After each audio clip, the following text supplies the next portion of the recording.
So we are live on MMCTV. Thank you all for coming by. MMCTV takes town meeting day and elections in our 3 small Vermont towns very seriously. And whenever we see a contested election, we jump right on it and we try to organize candidates forums. We tend to have done more in Richmond, but hey, we're available for Underhill and Jericho too. So this week we're doing them all. So I put something out there to ask for questions, and just checking, does everyone hear us okay out there in Zoom land? So we are going to try to stick to an hour, and we are following a tried and true formula, which we've done in our other towns, which works well, which is the candidates will first get a chance to introduce themselves and explain why they want to spend hours and hours at select board meetings like every 2 weeks and then some. And why it is that they're motivated to get involved as volunteers on the select board of your town. And then we're going to have an opportunity to go over questions. I have received some, I'm consolidating some, and we're open to get questions from you here today and online, and all this within an hour. So let's get started. Let's start with Dan Steinbauer, who's next to me. If you could just introduce yourself and say a few words. Oh, and just one last point before we get going. Each of the questions the candidates will have a chance to address, and then the next candidate will address it. We'll mix it up a bit. And at the very end, after we go through all the questions, they will get a chance to sort of summarize and bring up anything that they left behind. This isn't a debate. It's not like what you think about when you watch like a presidential debate. It's a conversation, and we're really committed to getting the issues out in front of the voters and to have it be more than a name on their ballot. So that's why we're here, and without further ado, sorry Dan, take it away. I'm Dan Steinbauer. I am a almost 44-year resident of Underhill, living on Range Road the whole time. Jan and I moved here from Chicago. We, 2 children, grew up here and thrived in what is now the MMU school system, graduating from MMU in 2000 and 2004, respectively. I first became involved in town on the solid waste committee, the inaugural solid waste committee, when we were trying to keep our landfill open and line it. And since then, I've been involved in numerous commissions, committees, task groups, and you want me to come back to the why I want to be on the select board? Yeah, yes. Yeah, just if you want to summarize, and then we'll have a chance to get into more of that, talking about the select board as an organization. So why I want to run for re-election on the select board is because I don't feel like what I have begun to incorporate. I have a philosophy of the select board that I may get into a little bit later. And I'm not quite finished yet. Plus, and we'll get into this as well, seeing that article that will be on the ballot of expanding the select board to 5 people, I would want to be a part of that if that passes. To help it get going, I think it'll be a big change, a welcome change. And there are real possibilities. So that's one reason why I want to continue. Okay, great. Well, David, and we have the other candidate, David Demarest, if you could say a few words about yourself and what motivates you to put your hat in the race this time around. Yeah, so my name is David Demarest, and I'm running for the select board after being a resident of Underhill for about half of my life. So that's about 22 years. Of those 22 years, I've had about 14 of them impacted by my opponent's decision to seek, quote, any way to rescind, end quote, my access that was previously promised to me by the town. And no one should be treated that way. And the in-group, out-group dynamic of Underhill is something I personally can't abide. Everyone should have a voice. The hundreds of voters that have supported prior petitions should have a voice. And I'm here to, more than anything else, listen to all the residents, including people I disagree with, because that active vibrant dialogue is something I really believe in. Okay. So I think we should get right into it. Let's get the elephant in the room out of the way. I got a lot of questions asking about David's lawsuit against the town and members of the staff and numerous. So let me just start with one of these that I got, like at least 3 or 4 that were very similar like that. So David, you're in the midst of a long-term and active litigation that you have initiated against the town of Underhill, as well as over 24 citizens and town officials. If you're elected to the select board, how will you work to repair the relationships of the town employees and town officials who you have sued? So obviously, this is addressed to you. Yes, absolutely. So I'm glad you chose that specific question, because one of the things that has been badly mischaracterized is my initiating, which it's technically true in terms of being a plaintiff, you file a lawsuit. However, the initiation of all the legal matters to which I've been a party to with the town of Underhill, as well as my neighbors that were co-parties in prior issues, was all started because of a letter back in 2009 seeking to rescind my access in response to what could have been a cooperative process with me on the Trails Committee and other diverse range of interested parties to literally spend $1,600 if the grant that could have been applied for and was received could have avoided all of the legal issues that I've been a party to, so that all interest groups could have coexisted. And instead, the town sought legal advice to rescind that, and has proven what free speech in Underhill can cost an individual person. And in terms of the working with town officials, when it comes to diverse interests that I do or don't share, I want everyone to be heard. I don't want to have a small select few steamroll through their interests at the cost of all taxpayers. So if I was elected, I would work with the town officials whose motives are good, whether I agree with them or not, but I would not do the constant executive sessions and the small in-group conspiring against any individual in our town. But I would definitely try to repair any relationships that could be salvaged for the common good. And I'm just going to pause with a technical thing. We got to let in a few more people on Zoom. Thank you.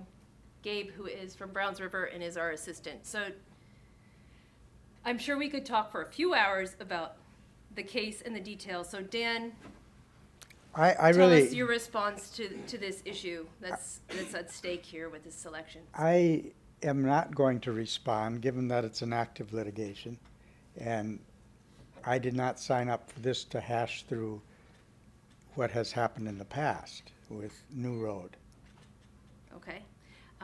Fair enough. I did wonder about that as an active litigation, And what you're able to talk about, what you're not. So, yeah. And I will clarify, by New Road, he means the dump road that anyone who's been in Underhill much longer would know as the old dump road, which was first all New Road, and then it became New Road, the Cranebrook Trail, and Fuller Road in 2010 in response to a notice of insufficiency of which I was one of 3 people. So let me step back a little bit and talk about conflicts of interest and being on the select board. So I'm curious, and I'll start with you, Dan. What you've been on the select board a while, and like we've all been on boards, and there's time, it being a small town, where you can be involved in the discussion, and there's times, or the small state for that matter, that you cannot. So can you say what you've learned about being on the select board and having to do with conflicts of interest and how you see that dynamic? Oh, it's a real thing, and there are, proceedings to, name it and call it out. But if anybody profits from any kind of decision that they would make, it's not okay. It is a potential conflict of interest.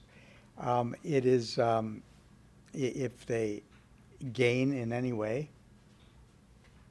So you can't really make decisions objectively when you are the person that is on the board, And making the decisions. Before I open it up to people here and on Zoom, because you don't want to hear my questions, let's hear your questions. I'm just from Jericho, so anyway. So David, conflicts of interest, the select board.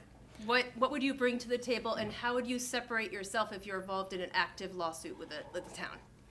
So I would think of separating myself similar to like a power of attorney, where if I was given a power of attorney for managing someone else's matters, my responsibility would be to them, not to myself. And that's just a very basic legal concept for people that know about powers of attorney. So as an individual, I represent my interests. As an official, I would represent the interests of all residents. And I would try to fight against that kind of nepotism, favoritism, the currency of gratuitous flattery that has been pretty common of the Underhill way. And I know in running for the select board how they would probably ride in the wagons, but it's worth challenging the status quo. Okay. So, does anybody here have a question, or anybody, Gabe, do we see somebody on Zoom who also has one that we can have after we get the room?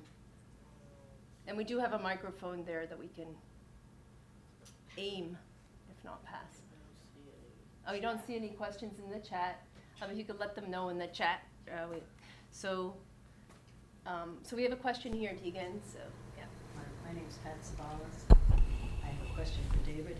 How much time in a year do you spend in Underhill? I spend, So just to repeat the question, because I'm not sure if that mic got it. How much part of a year do you spend here in Underhill? I spend a substantial amount of time in Underhill, less than I did when I wasn't dragged through all the legal matters which have weighed upon me personally substantially. What is a substantial amount? If you're asking me if Underhill's my domicile, it is my domicile. If you're asking a precise number, I don't know that, but the majority of my time is Okay. Underhill. With And that. and just, because it's our policy, Dan, let's get your time in Underhill out of the year, like percentage here. Let's get, In 1980, 44 years in August, full-time. okay. So another question from the room, or I have a few more that was sent in to me if we want to go to that. So getting back a little bit, I mean, does somebody have one? Okay. Is there a question out there, Gabe? And are computers still behaving? That's good news. Okay, great. So one of the questions that we did get is, what do you think is the ideal relationship of a select board member? This is kind of summarizing a few of the questions I got, with town staff and other officials. So what do you think is the ideal? I mean, like, we're all human, we can't do it perfectly, but like, what do you think is the best, relationship of staff and select board? So maybe I'll start with David. Okay, I would say oversight, not micromanaging. If somebody is qualified for the position and they're doing a good job, all you do is pat them on the back. If they're not doing a good job, then you need to hold them accountable. Dan? I believe, this kind of gets into a little bit of my philosophy of being on the select board. I believe in a bottom-up authority rather than top-down. Now, don't get me wrong, the select board is the legislative body of the town. We are assigned by the town to make the decisions, but I don't know nearly as much as many of the people in the town hall about any of what they do. They are competent, they are experts, and I want them to feel free rein. I agree with what David said about micromanaging. That kind of gets in the way of that. But I think that bottom-up authority, whether it is with volunteer groups, it is with paid staff, I think that works the best. It empowers people. It doesn't judge people. And when people feel empowered, I think a positive culture can really happen.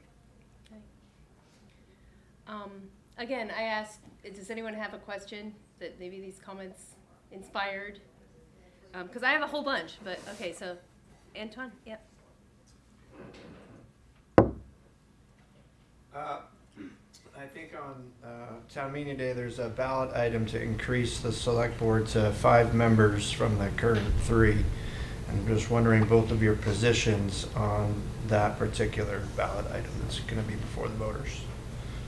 So maybe we could start with Dan this time. Okay. I am very much in support of it. As I already mentioned, that's one of the reasons why I decided if that passes, I'd like to be a part of that. And the reasons being thus. I think having a 5-member select board, while respecting the open meeting law, you can have 2 select board members meet on projects, discuss things.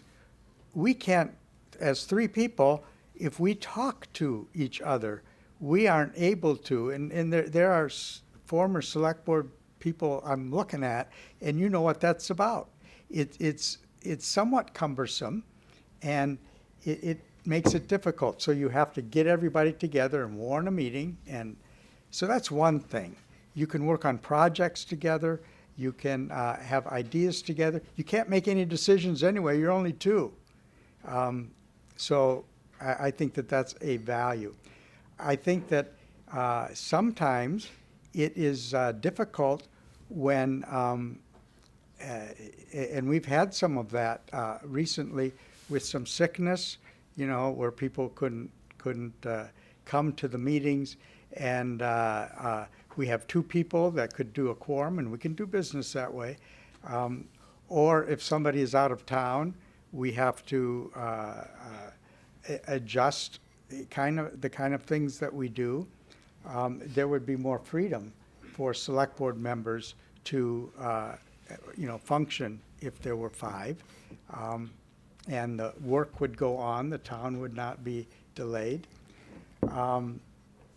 And the third thing is that it really, this answers the question. People say you can't get 3 people, why are you trying to get 5?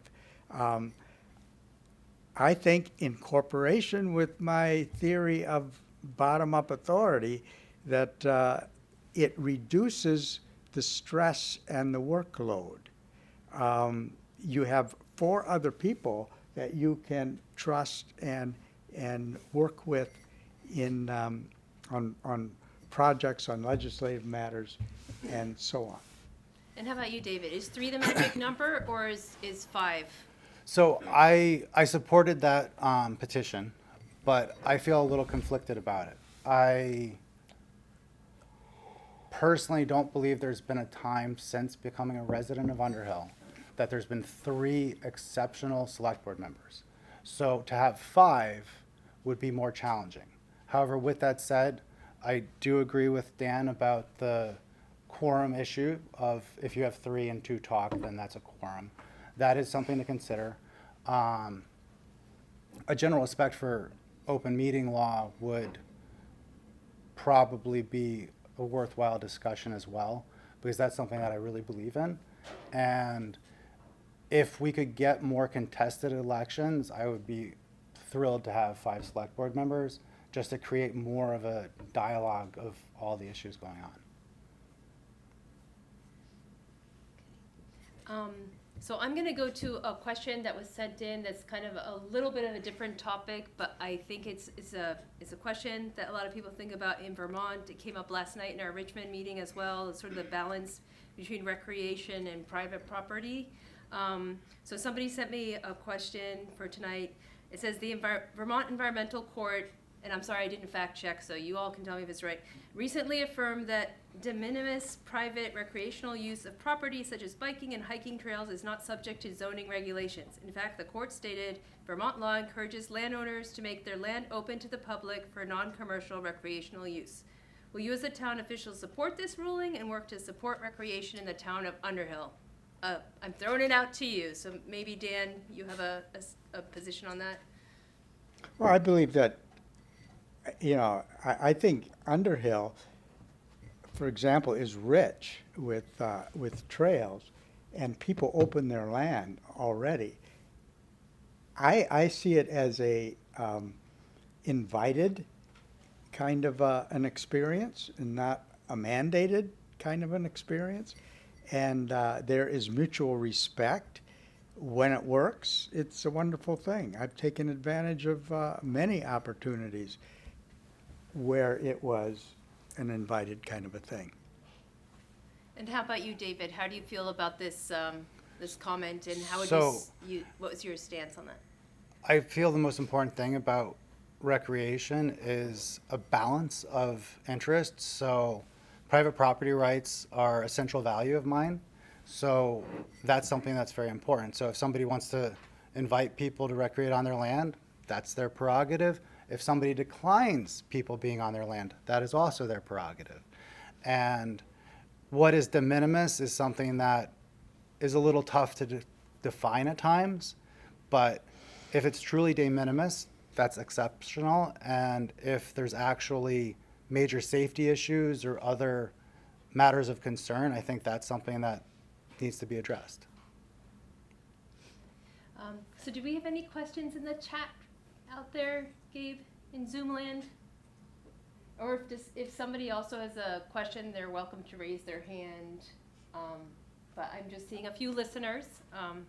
No questions. Does anybody have another one? Because I have one. All right, well, so then I have a question, which actually David was hoping we'd address, about explaining how the town should address maintenance issues on Class 4 roads and legal trails. You know, sort of going off from the previous question, which were once functional town roads. So David, what Yeah. did you feel like talking about with regards to that? So one of the things that jumped out at me on the town report was how they talked about one of the things being dealt with was the Class 4 roads, and it's up to the town's discretion. The 3 select board members can either agree with that committee or disagree with it. And so there's been this kind of smoke and mirrors where, speaking personally, I joined the Trails Committee to find solutions to different challenges. We, through a number of meetings, did the Best Management Practices Underhill Trails Handbook. I think that's a good handbook. However, the select board wanted to use it as a marketing tool without any actual acceptance of those responsibilities that it was effectively providing. So to me, it's a very clean line between, if it's public, it should be publicly maintained to some level. You know, bridges and culverts was a traditional thing, and that was fine. Not, plowing Class 4 roads, which the town has actually done as well. I'm opposed to that, obviously.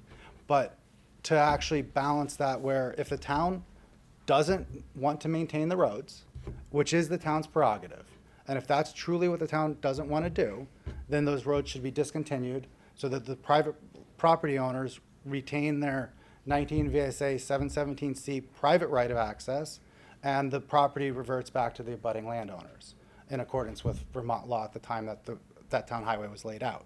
Either one's fine on a case-by-case basis, and I feel that the town owes it to the abutting property owners to really listen to what those abutting property owners are pushing one way or the other. Not that they should pander to that, but they should listen to all of those Class 4 landowners Okay, and trail. So, butters.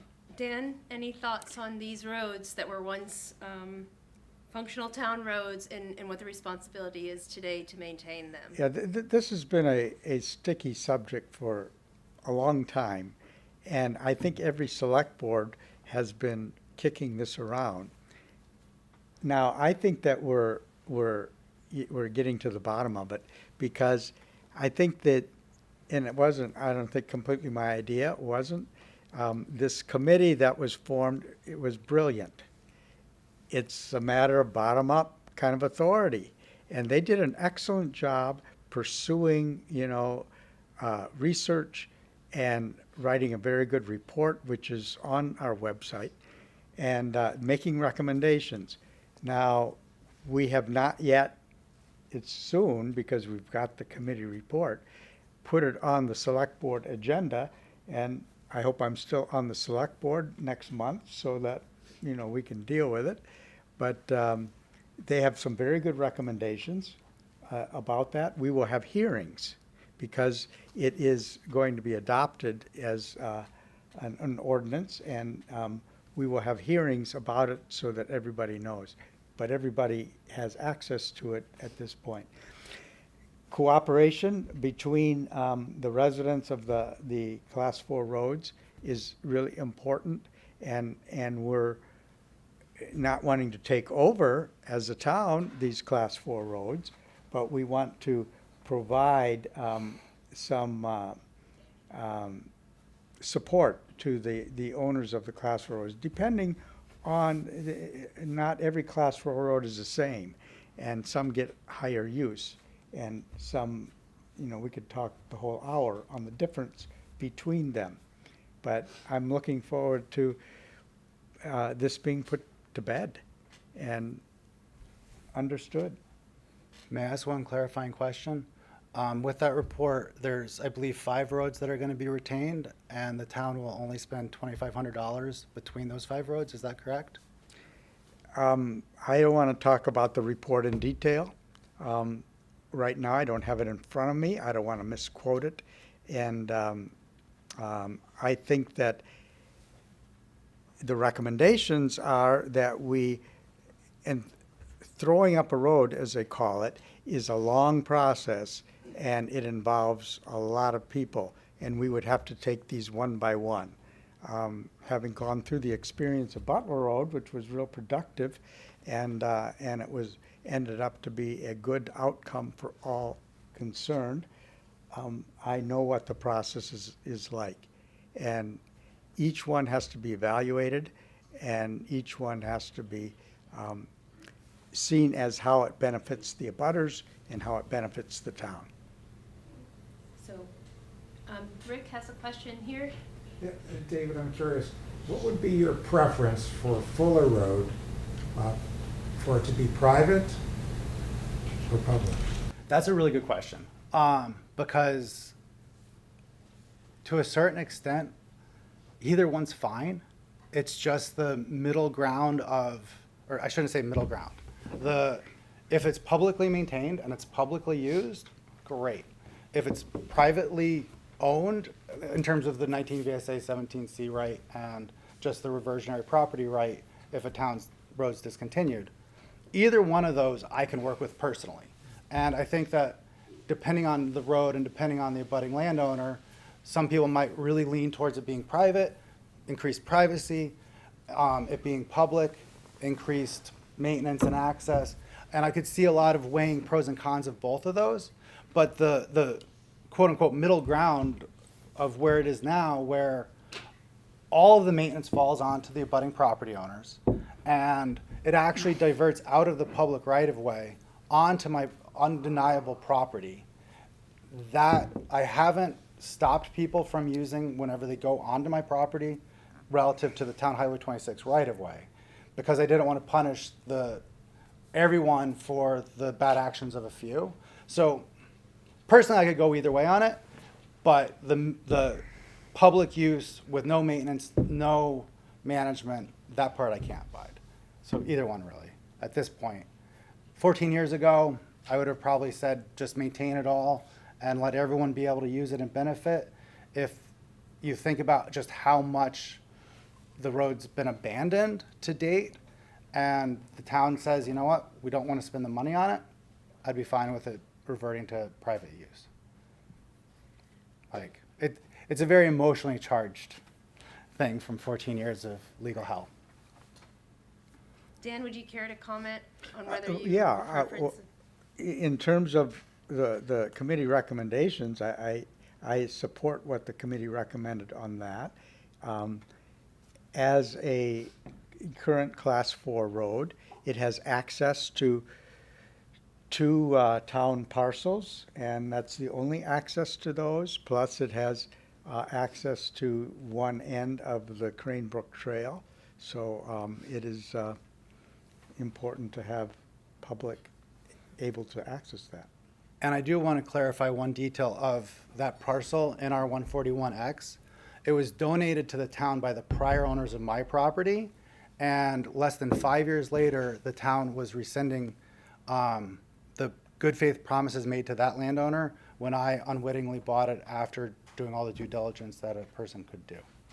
So when you look at conservation, having that be landlocked and set aside as just conservation, it would not be a bad thing relative to directing additional public use and abuse to the Cranebrook area.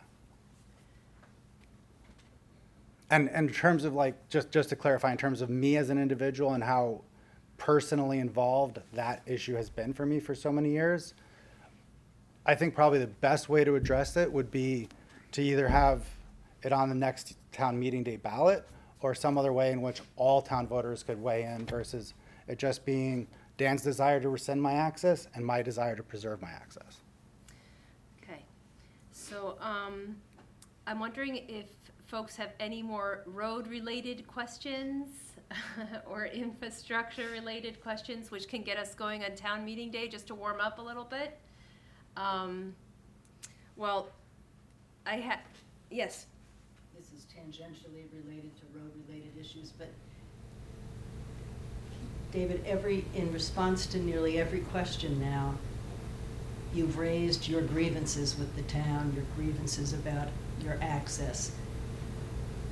I wonder, are you going to be able to get past that if you were elected to the select board? Or would every issue that came up flow into your explaining what your grievances are against individuals, against the town, against the in-group, whatever it is? Can you ever get past that if you're elected to the select board? Yeah, absolutely. It's a good question, and yes, I can. How? I mean, currently, the litigation that is in the federal courts, Bob Stone, who's currently a select board member, is a named defendant. Correct. How, you say you're gonna get past it, how? I would focus on the issue of any given topic, and one of the things with Bob Stone is him changing the select board rules of procedure to silence dissenting opinion is something that I vehemently oppose. So there would definitely be disagreements between me and Bob, but there would be civil disagreements, and hopefully Patricia Richards would be able to be the tie-breaking vote on that, because I actually think I could work really well with her. At least I'm placing my faith in that. But you're thinking you're not gonna work well with Bob Stone. There may be some things we would agree with, but we have a lot of differences of opinion on the importance to listen to all dissenting opinion versus push through his view. Can I And make a let's, clarifying? Dan has, I just have a clarifying comment on the rules of procedure. Bob Stone didn't change it. He can't change it. The select board changed it. And the reason that it was changed is not to take away people's First Amendment rights, but instead provide a greater amount of order in the select board meeting. Select board meetings have a life of their own. They can go pretty long, and if there's not order, it gets out of control. Now, it's not just the length. Sometimes there's a lot of business and it gets long, but it's also the select board meetings are for the legislative body to make decisions. We have provided 2 public comment periods, one in the beginning and one on the end, for residents to make public comments. And also, the select board meetings are not hearings where we want to invite contributions. Now, they need to be managed, and because a lot of these things are very interesting, you can get into them, and the discussions go long. So, and our last 2 were long, so I've got to go back to the drawing boards and pick and choose. But the public is invited to be involved, and we involve people who are pertinent to a particular topic. I appreciate the frank discussion here. Rick? Yeah, another road-related question, and for David. So the access to the Cranebrook Trail, two ways, from New Road and from Fuller Road. The recommendation of the recent Class 4 Roads Committee was to actually retain Fuller Road. How do you feel about the fact that access to Cranebrook Trail would be very close, running by the portion of Fuller Road that accesses your property? How do you feel about that? Residents regularly, on a regular basis, accessing Cranebrook Trail, partly given that you've posted it as, to some degree, no trespassing and private road. So how do you feel about access to Okay, Cranebrook? so the no trails access sign is mine. The private road sign is not mine. Just to clear up that misunderstanding. In terms of the diversion outside of the town highway right-of-way, that's something that I would make my own personal decision on. It wouldn't be a select board decision, it would be my personal decision. And in relation to looking at the entire history, that's where I disagree with the concept of a completely unmanaged recreational area that burdens the budding property owner, no matter whose property that is. In that case, Suggesting then you would not be in favor of residents accessing Cranebrook Trail from Fuller Road then? the original promises with the select board were broken, and accountability matters. So I don't want to like divert everything into like the Cranebrook Trail and Fuller Road and all of that, because there's a lot of other things to address. And one of the things to emphasize on that and all the other matters is I believe that the town should do less, so what it does, it can do better. And right now, whenever you look at the town casually saying we're in a deficit, we don't want to call it a deficit, but we spent more than we should have, I want to reduce that. I want us to have less taxes. As a select board member, I'd have no say over the educational budget other than as a single vote, but as a resident, single vote. But to me, education, roads, those are essential services the government provides. And a lot of the spending that the government is trying to do is unnecessary, and we could actually reduce taxes if we really created a little bit of a fiscal accountability of, is this necessary to spend? And if so, what's the right amount to spend on any given topic on the budget? I was thinking this was more of a yes or no question, actually, but it sounds like you're kind of leaning in the area. So personally, No. if you look at the property lines of the Town Highway 26 right-of-way, if Fuller Road is going to be directed to the Cranebrook Trail, they will actually have to build a road or a trail from where it is currently going on my private property. If you look at the satellite image, you can pull it up online, and you can see that it actually diverts outside of the Town Highway 26 right-of-way. So as a personal individual, I have the right to exclude on my property, not on a right-of-way, but on my property I do. So I would probably lean towards restricting that access as opposed to not. But that's not because I want to, that's because I'm being pushed in that direction by irresponsible use. So, does somebody, did you want to I respond don't to have that? No, you further don't comment on I Fuller wasn't Road. sure how to turn that back. Thanks. But, so I wanted to ask you something that everybody's talking about in the US, and especially in Vermont, which is affordable housing. And there have been some recent steps in Underhill related to that.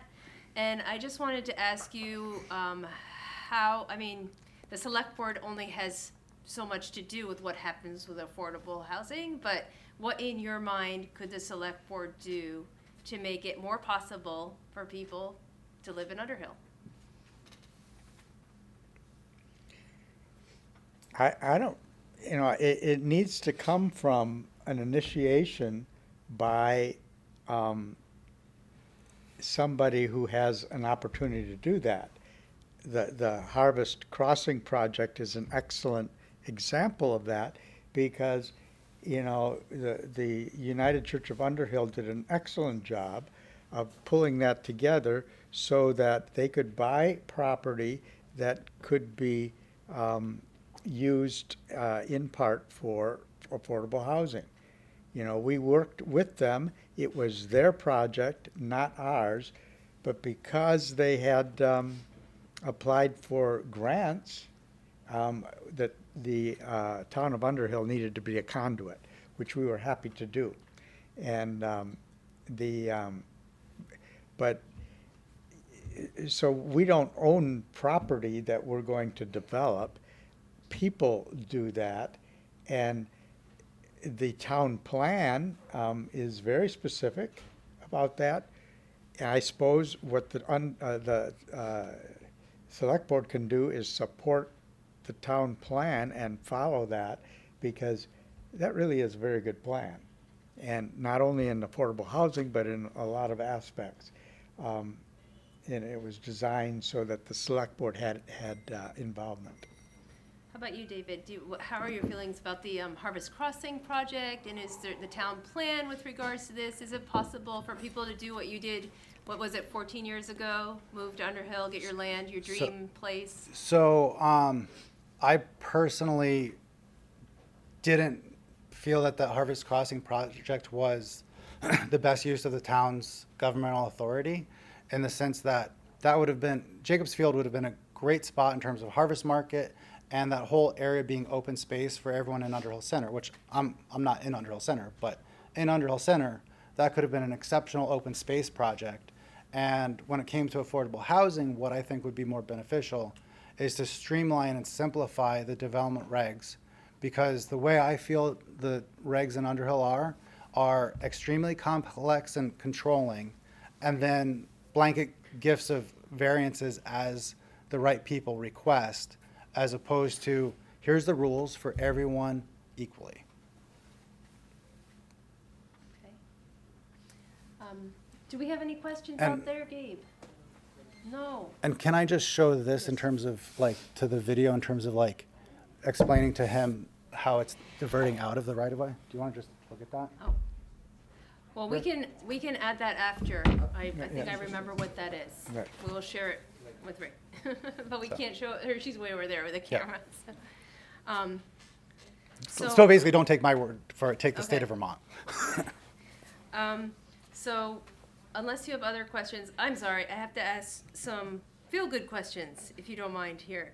So I would like to know currently what your two favorite things are about Underhill as a place to live, work, be. So starting with Dan.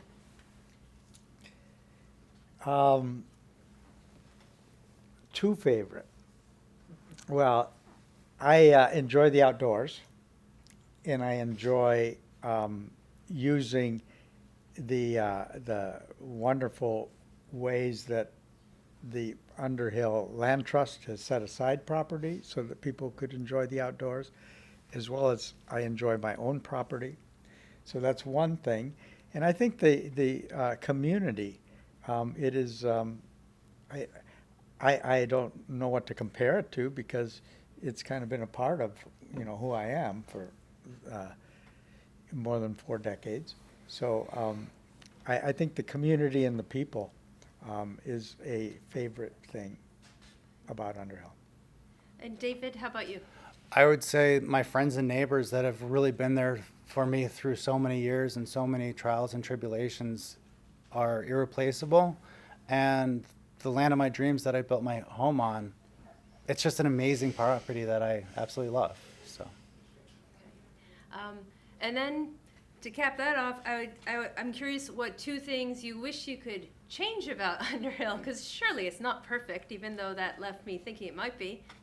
So I'm just curious if there's like a few things that you would hope that you work on the select board would leave behind to the town, or to change in some way. What would it? While what would avoiding it be? conflict of interest. Okay. That's one Go ahead. thing. Absolutely.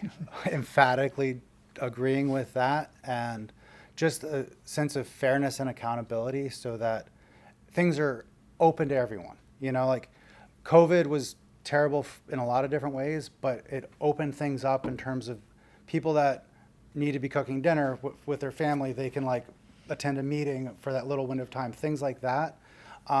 Just getting more voices heard and where people feel welcomed, whether or not I agree with them on something, that they just feel like they can air their grievances when grievances come up, and that it's not a who you are that's asking, it's what you're asking that's being addressed. That, to me, hasn't happened in a lot of different things.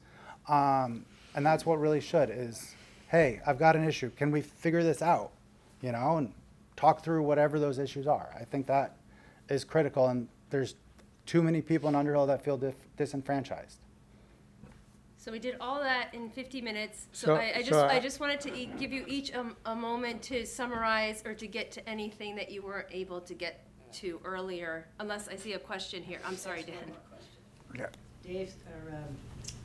Dan kind of went through what his experience has been in Underhill in terms of working on committees and commissions. And I just wondered, David, what experience do you have that would qualify you to have to operate as a select board member? And I'm sorry, I'm going to repeat again. The last question here, unless somebody pops up on Zoom, is what experiences you have that would qualify you for the select board role. What experience? What Yeah, experience? yes. So specific to, Besides all your grievances. so specific to, well, being on the Trails Committee did involve trying to navigate a problem, but there was a diverse range of interests from people that just wanted to have the town trail committee focus on encouraging landowners to open their land to new trails, to landowners who were being bothered by people leaving the trail and going onto their property. Like, a wide range of dialogues happened, and even though the select board didn't ratify it, the Trails Handbook, I think, had a large part of Carol Butler and myself in it, as well as a number of other people. And I probably have gone to more public meetings than anyone else that's not actually a town official, honestly. So I care about this town in the sense that this is where my home is, and that's where everyone should figure out ways to coexist.